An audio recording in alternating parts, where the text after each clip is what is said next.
നമസ്കാരം. സമഗ്രയിലേക്ക് സ്വാഗതം.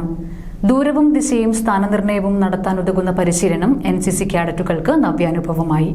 Kadambur higher secondary സ്കൂളിൽ നടക്കുന്ന 31 ബറ്റാലിയൻ NCCയുടെ ദശദിന ക്യാമ്പിന്റെ ഭാഗമായാണ് പരിശീലനം നൽകിയത്.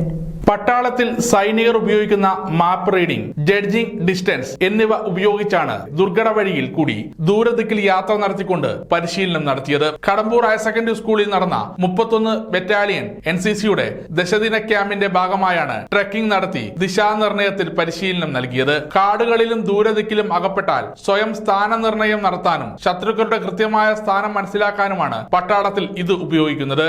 ഇതിന്റെ മാതൃകയാണ് NCCയുടെ ക്യാമ്പിലും കുട്ടികളെ പഠിപ്പിക്കുന്നത്.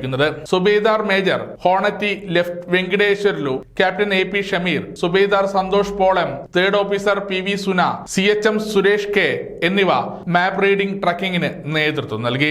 ക്യാമ്പിൽ കേഡറ്റുകൾക്ക് ട്രെൻഡ് നിർമ്മാണത്തിനും പരിശീലനം നൽകി. തോക്ക് അഴിക്കാനും അവ പൂർവ്വസ്ഥിതിയിലാക്കാനും വെടിവെക്കുമ്പോൾ ശ്രദ്ധിക്കേണ്ട കാര്യങ്ങളെക്കുറിച്ചും പരിശീലനം നൽകി. ബറ്റാലിയൻ അഡ്മിനിസ്ട്രേറ്റീവ് ഓഫീസറും ക്യാമ്പ് കമാൻഡന്റുമായ lieutenant colonel Mukesh Kumar, NCC ഓഫീസർമാരായ Dhanya PK, Vivek KV, Dileep Kuyiloor, Arun Pavithran, Sreekala Manoj T, senior staff Madhu M, Gangadharam CM, Suneesh KM എന്നിവർ ക്യാമ്പിന് നേതൃത്വം നൽകി. സമഗ്ര ന്യൂസ്, കണ്ണൂർ.